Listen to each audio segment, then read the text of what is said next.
Hi, Richard. Thank you so much for accepting to be on the Unhustle podcast. I'm beyond thrilled that you're here with me today.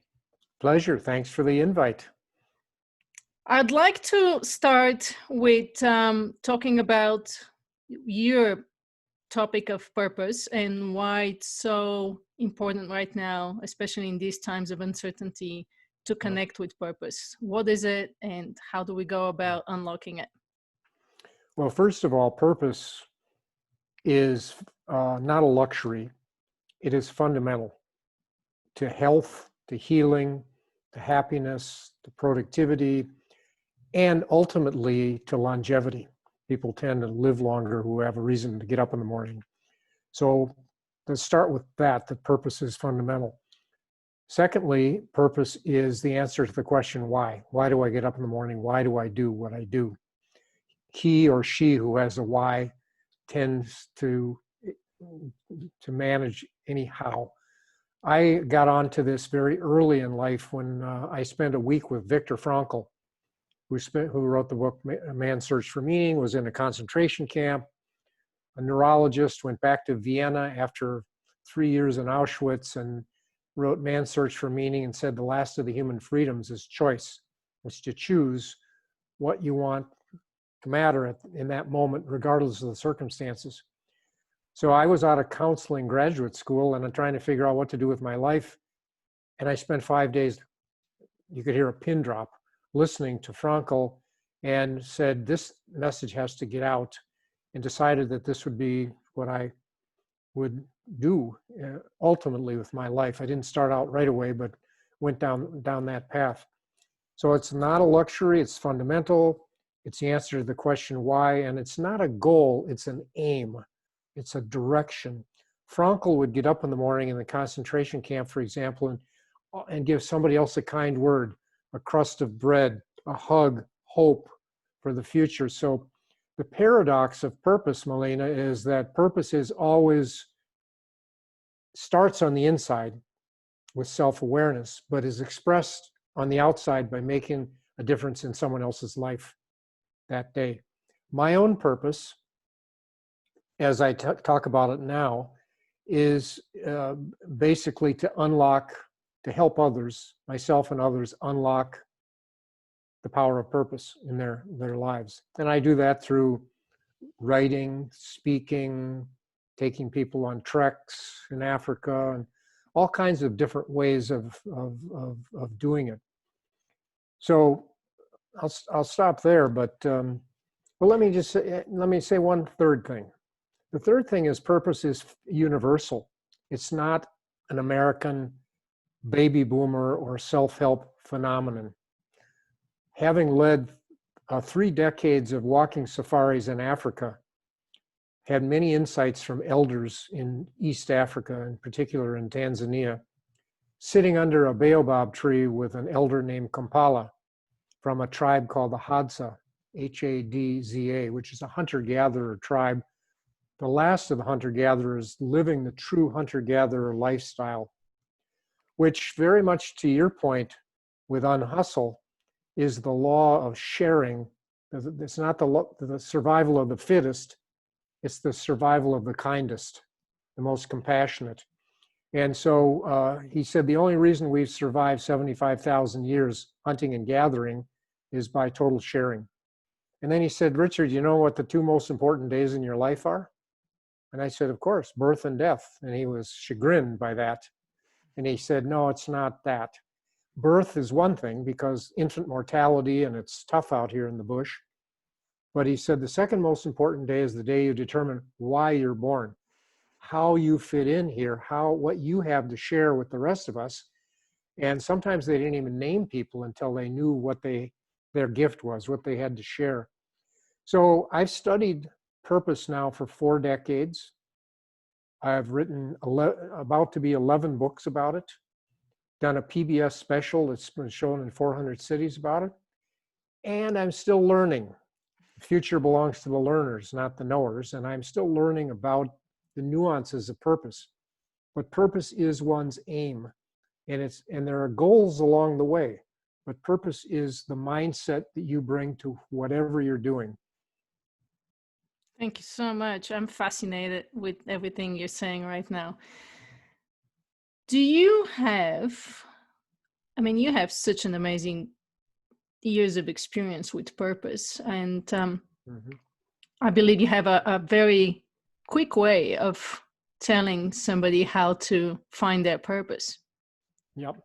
I call it the napkin test. In fact, when people find out what I do, like after the PBS special, which got a lot of viewers, they'll say to me, I call it the Got a Minute School of Coaching. People say, Richard, got a minute? Can you tell me what I should do with the rest of my life? And I'll say, take out this napkin and write this down. And they'll write this 3 letters, G plus P plus V equals C. Gifts plus passions plus values equals calling. So if you get up in the morning and you use your most enjoyed gifts, your strengths on something you feel passionate or purposeful about, in an environment that fits your values, that's a good fit for you, then there's a fighting chance that you'll be living purposefully. You may not be able to name it in a nice little phrase, but you'll be living from the inside out, from the core, with intention to make a difference in the world in one way or another. Not just make a living, but make a life, make a calling. And so that's the napkin test. And there's a lot under that. But people will often say, wow, that's brilliant. How come I never learned that when I was 17 years old? And now I'm 45, not me, but they'll say I'm this certain age. And I'm just getting to the point where I've realized I don't really like what I'm doing. And I have never liked it. It chose me. I didn't choose it. I needed to make a living, so I started. So I think a lot of people in the pandemic right now need to do the napkin test to look at, because the world's not going to be the same. They're not going to go back to the same job in the same environment in the same way. They're going to have to renew and refine their offer. And we all are, not just, you and me and everybody needs to relook at how we're doing, why we're doing what we're doing, and then how we're doing what we're doing. Do you find that people have been reaching out to you more so during these times than before? Yes and no. A little bit different in that I'm not live with people. I'm like this Mm-hmm. on Zoom or a podcast or something, a phone call. And so I find people are yearning for, I'll call it high touch, but someone to talk to. Mm-hmm. During times of change, during times of uncertainty, purpose becomes important. Here's why: because we tend to, when we have a trigger event in our life of any sort, could be health, could be financial, could be career, relational, could be a whole lot of different things, we tend to go higher and deeper. And when we go higher, we step back and look at kind of what's going on out there. And then we go deeper to say, what's going on in here? What am I going to do about it? Or what do I need to do about it? Think back to 911, and people all of a sudden, first call they made was to their loved ones when they went deeper and make sure everybody, after they went higher, to look at. So a lot of people now, millions, billions maybe, are going higher and deeper, looking at what really matters and why, and looking at things with a different sense of no longer can deny death, no longer can deny the upset of disruptive environment like this. They've got to figure out what to do. And one of the things that I always say in answer to your question about being sought out is that isolation is fatal. During times like this, going it alone is a bad idea. It's always a bad idea, but going it alone. And so I find people wanting high touch, wanting to reach out and talk. And actually, they don't want advice. What they want is listening. They Right. want someone to hear them and hear their voice and hear their fears. And as our mutual friend and acquaintance Chip Conley says, anxiety equals uncertainty times powerlessness. And when you have that anxiety, what you need is someone to listen to. And one of the things that I advocate and have always advocated is that you should have a sounding board, like a kitchen cabinet, now more than ever with isolation, literal isolation, not figurative, people need people who listen and that they can talk to. And so I'm finding that I'm doing a lot more of that kind of, even though it's virtual, deep listening right now. Yeah, and I think from a coaching perspective, I mean, that's what coaches do is be there to listen and ask some questions. But that's And a I have great my point own, about. I have my own fears and my own uncertainties. So it's not like as a coach or a consultant or as an author, well, what do I do in this situation? Well, I have some ideas about that, but the fact is I've never been in a pandemic before, and I don't know when this is going to end and how it's going to end and whether I'm going to get it or not, or you. And so I Right. think there is, I wouldn't call it fear, but I would call it a certain disease or unease, rather. Unease, yeah, yeah. You know. Which is where we go back to your health, heal, whole, and holy concept. Yeah. Yep. Would you And like to elaborate on that a bit? well, I think as you know, when I, way back when dinosaurs roamed the earth, I had a fellowship, and I took this fellowship at the Harvard Business School, and I was an apprentice to what's called the Harvard Study of Adult Development, which is the longest standing study of adult development in the world, and I'm still connected with it. But what I learned was that there are two things that are fundamental throughout life. One is to belong, and one is to matter. Simply, that's my message: how to belong, how to matter. So I started to interview after being an apprentice on this study and wondering why this great research didn't get out there in the world. It has now. The TED Talk by Robert Waldinger is one of the all-time most listened to TED Talks in the history of TED. It's the second most listened to TED Talk.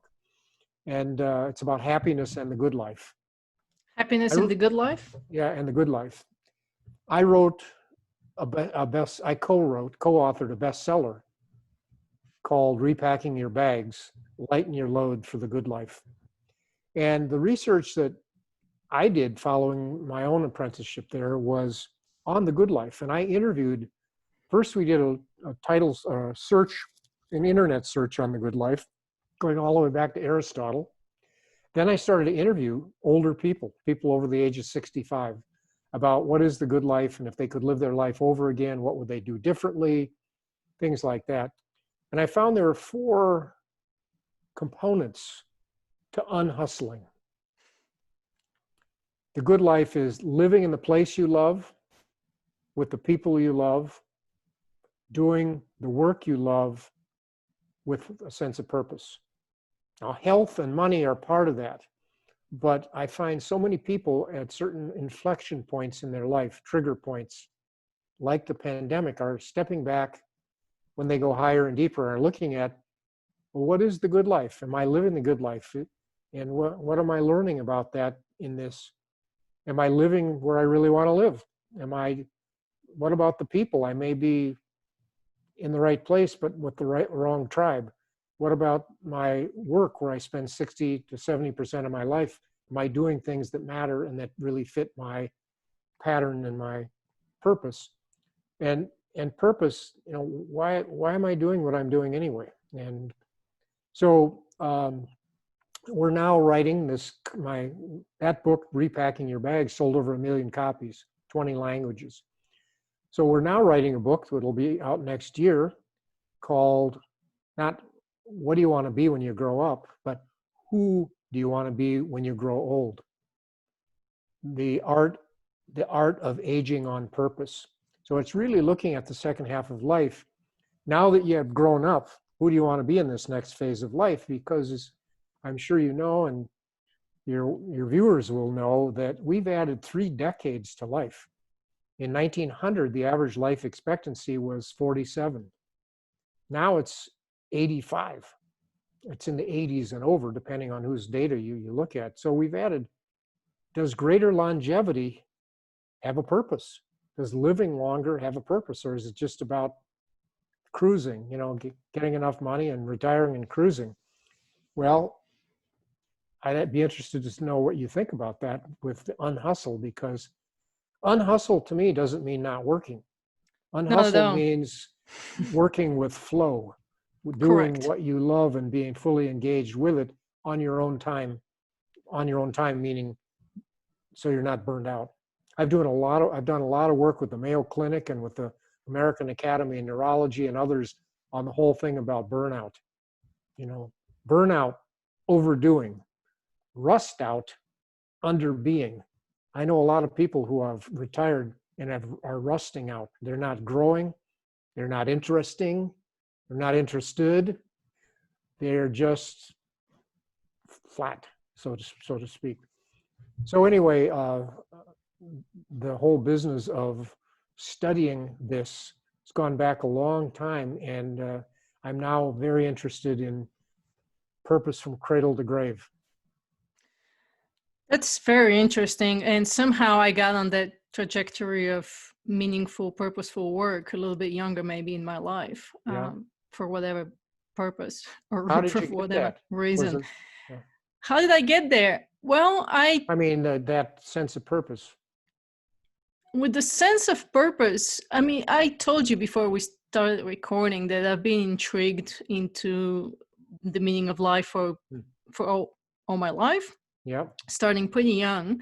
I grew up in Bulgaria, so values in life are quite a bit different than growing up in the US. Mm-hmm. And I remember talking with my mom back when I was a teenager, what's the purpose of life Mm-hmm. and what's the meaning of life? And it was always kind of on the back of my mind, but then I immigrated to the US. I had to make my own life and survive and create my new life in a new Yeah. country. Mm-hmm. And so I got on that trajectory of working and attributing material success with real success, Mm-hmm. until I basically realized that there's more to life than just work. How that happened was on a 10-day digital detox trip, which, Yeah. as you know from burnout experience, it takes a while for the mind to get off of the distractions and actually settle down and be able to think clearly. So, which is unfortunate, because most Americans take a 7-day vacation, not a 10-day vacation. And how many of us really take the leisure to disconnect from our devices for that long? So when I was able to do that, and something just triggered me, and I started thinking of what is my true calling and what is my purpose in life. And I did a lot of inner work in that process. I did a lot of meditation and reading and just so it wasn't stillness. a crisis. Oftentimes it's a trigger or a crisis. People live what we call a default life. They accept what's around them, the people around them, the circumstance where they live. And then all of a sudden they have cancer, or they lose their job, or they get a divorce, or could be even a positive trigger, like getting a new job and all of a sudden saying, well, this isn't doing it for me. But whatever it is, then the trigger, usually a negative one, triggers them to look at things, and particularly if it's a life-threatening trigger, then all of a sudden, bang, it's like, what's really important? And then they start to unhustle, so to speak, or to unpack. I call it unpack, and I say when you go through life, there's a spiral of life from birth to death with triggers along the way. And we're living the default life, I call it a life plateau. And then out, bang, a trigger knocks us off our plateau into limbo, into that period of uncertainty, that period of chaos and fear and confusion, like so many people are in right now, between what was certain and what's uncertain, between what's ending and what's beginning. And it's at that point that we really need to unpack, put down what we're carrying, look inside, take a deep, otherwise we're just going to go back to the default life and have what we've always had, and it's not going to be the same. I think this pandemic is fundamental to unpack. It's because it's not going to be the same. You're not going to go back to doing things the same. Yeah, I certainly had my own triggers of negative triggers, is what you call them. You know, my mom passed away early; she was 54 from ovarian cancer. My dad followed 10 years later from basically what I call broken heart. So there were definitely moments in my life that that had this kind of negative consequences, and I just didn't want to follow that path. So it just took me a while to realize that. No. I Those do are want good insights, though, that you had the courage to step out and step into your new life. So, yeah. Thank you. But how do we go about inspiring and helping other people out to find that courage to look at their life and connect with what's really important and have that courage to follow a new path? Yeah. Well, there's no silver bullet. It's not easy. It takes work. And I always say the process works if you work the process. And here's the process that I recommend. One of the books that I co-author is called Life Reimagined, Discovering Your New Life Possibilities. And there are 6 practices or 6 steps in reimagining that are tried and true, that we have evidence that work in that process. And the 6 steps are reflect, connect, explore, choose, repack, and act. So if we go back very quickly and just say reflect means to step back and look at whether it's the napkin test or what's really important. It's interesting because the number of people pre-pandemic who are Googling what's my purpose in life is double the number of people that are Googling how do I find happiness. The purpose question is up for a lot of people, and a lot of it has to do with aging and getting to certain ages, but it also has to do with the world has changed in ways that people don't like, and they're looking for meaning and something to hang on to. So reflect, there's a lot of ways to do it. Connect means don't go it alone. Connect means get a sounding board, talk with somebody about your reflections.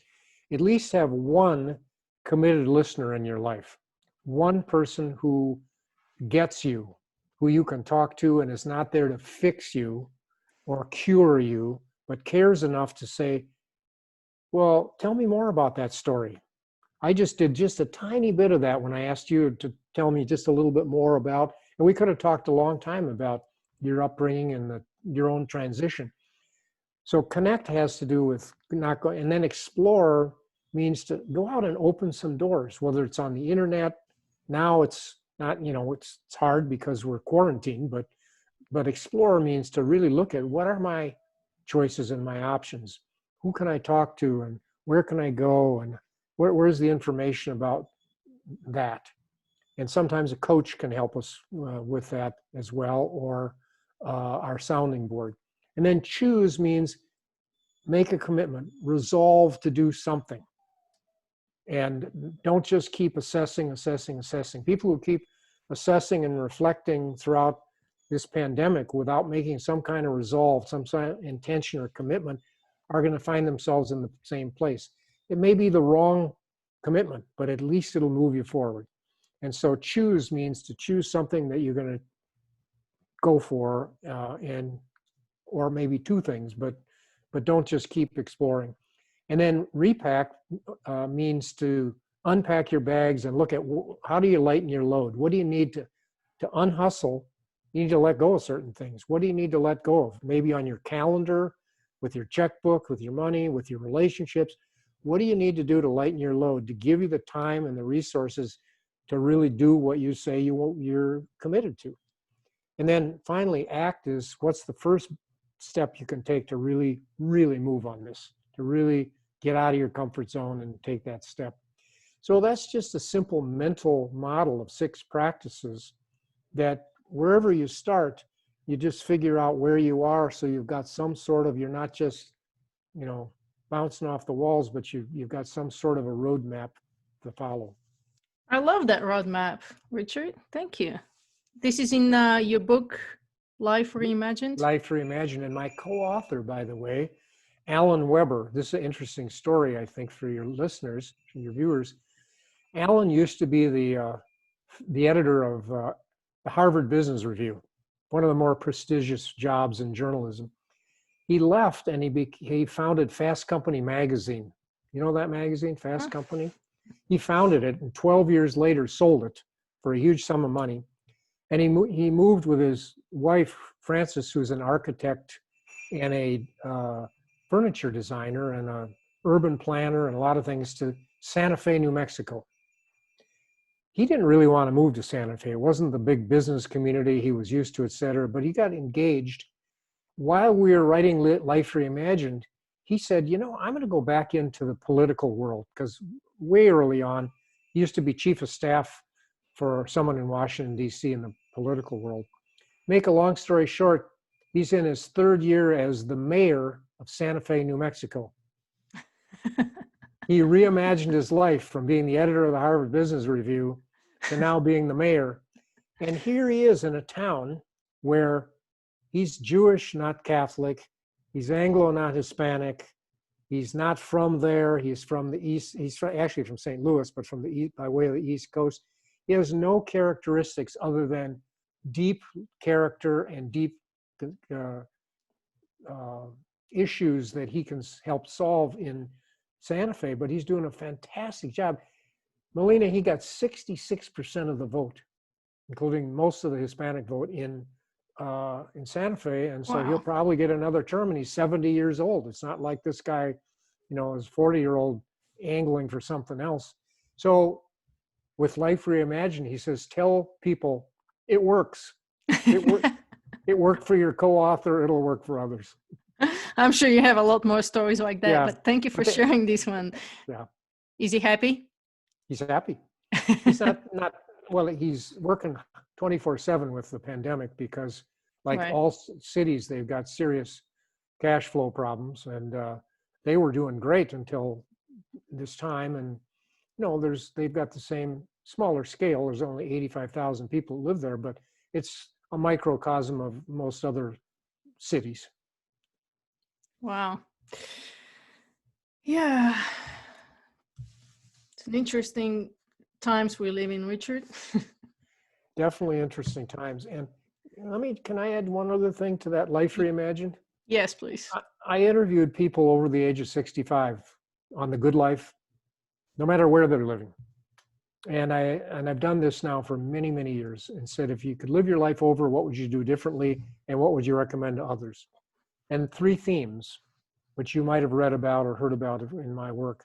But the 3 themes I think are important for your viewers. And that is, if you could live your life over, number 1, I would be more reflective, they said. Reflective means they would step back and really do their homework, not live a default life. They would check in at different times. And I said, to our earlier point, I said, well, why didn't you do that? Or when did you do that? And they always said, during a crisis, that was when I reflected. Otherwise, I was busy, busy, busy. And people today are saying, even in the pandemic, they're saying, where are these days going? I was so busy. I mean, I'm at home all the time, and the day went like that. Secondly, they said if they could live their life over, they would take more risks the second time around. They would have less regrets if they took more risks. And the 2 areas that they would risk are work and love, work and relationships. Those are the 2 areas that people find the most pain and the most pleasure. And so they would look at their work life and their relational life more clearly and be more effective in both of those. And we can talk a long time about that. And the third thing was the showstopper for me. 100% of the people that I've interviewed said they want their life to matter. They want to make a dent, like Steve Jobs said, in the universe. That's not what the older people said, but they said they want to leave their thumbprint, their footprint. They don't want to just live and die and have lived a good life, and they want somehow to matter. So to belong and to matter, universal. And how we do that, when we do that, along the way, there are different times that comes up for us.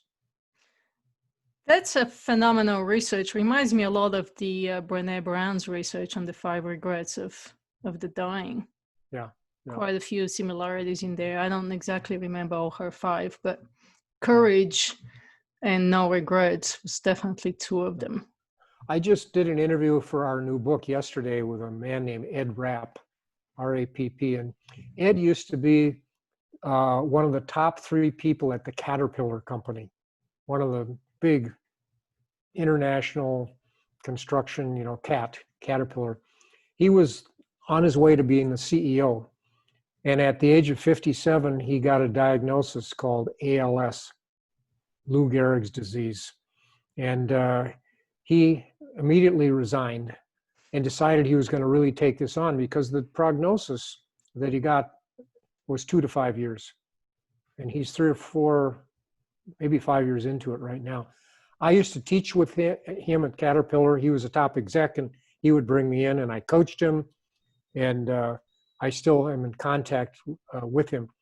He created something called Stay Strong, ALS, to fight ALS. So far, he's raised $11 million for ALS research. And every single day he wakes up in the morning and does something called Answer ALS. Answer ALS. And what he does is, somebody got ALS and desperately, to our earlier point, needs to talk to somebody about it. He's available. Now, this guy used to be one of the top 3. He was a group president of Caterpillar. Now he's coaching whomever calls. And he lives in Raleigh, North Carolina. And I wrote a beautiful story. He gave me a beautiful story for the book about some people, when they get a diagnosis like that, what would they do? It's all about me, poor me. And I'm not saying it isn't terrible. It's like Viktor Frankl in the concentration camp. It can't get any worse. ALS probably can't get any worse in terms of a health diagnosis. But he stepped into it, and it's made all the difference in the world. He's making a difference every day. And he says his father-in-law was saying to a group of people, "Oh, it's so sad, Ed. He had such a future." And Ed said, basically, "Don't cry for me. This is not a sad life for me. I know that the prognosis is not good in the future," but he said, "It's a good life right now. I get to help everybody. It enlivens me every day and makes me feel better. It actually changes the chemistry in the brain to listen to somebody in the morning when he gets up before he goes about his work." And he could be traveling all over the world right now speaking, because he's so clear about his protocols and what he does on a day-to-day basis to live his vision of the good life in spite of the ALS. So I think with the pandemic or with anything, we always have choices, and they're not easy. And we're all going to have triggers in our life that are not good one way or another at some point in time. What we do with those, that's the power of purpose. That's what I really there, is to bring that forward in people and that mindset in people. Thank you so much, Richard. That's so inspirational. Thank you for sharing that story. Yeah. So how are we doing time-wise? Are we getting there? Yeah, I want to be mindful of your time. I really appreciate everything you shared with us today. And thank you so much for accepting my invitation to come and have a talk with me today about purpose. And I'll be following your work around. Let's tell our listeners where people can connect with you and get your books. Well, you can get the books on Amazon or Barnes & Noble or any of those places, but richardleider.com has many blogs. They're all free. Many tools. They're all free. Videos, etc. But there's one thing that comes up when you go to richardleider.com, and it's Leider, Richard, no dot, Richard Leider, Leider.com. The first thing that comes up is my incomplete manifesto for purpose. I saw that. And it says, download this. And what I did was I took basically 4 decades of work, because people are busy today. They don't have time. And I distilled 4 decades of what I'll call wisdom, but insights that I had, into 10 points. And I called it my incomplete manifesto for purpose. This is what I believe. This is the ground I stand on. So if people want to know, well, what's the real background? What's the grounding for this? they can read that. They don't have to believe it or agree with it, but there's going to be no question about what this guy believes. And it's incomplete because I said earlier, I'm still a learner. Richard, And, I love that idea, and I'm going to steal it for Unhustle. and the back of the manifesto is my top 10 questions to answer. So if you go through, reflect and connect and all of that, and say, how do I go about reflecting? Start with those 10 questions. And I think they'll be, and it'd be good to do it with a committed listener or somebody else. And, but I find that, you know, there's plenty of resources there for folks. And I hope this new book, you know, which will be out next year, I'm having a lot of fun writing right now because it's keeping me sane on a day-to-day basis. When I wake up and make a nice cup of coffee, the first thing I do is write for 2 to 3 hours and then call and connect with my co-author. And both of us, he's a philosophy professor in Seattle, Washington, you know, halfway across the country, trying to teach philosophy using Zoom or the internet. And I'm doing what I'm doing. But together we are so far ahead in our writing because of the pandemic.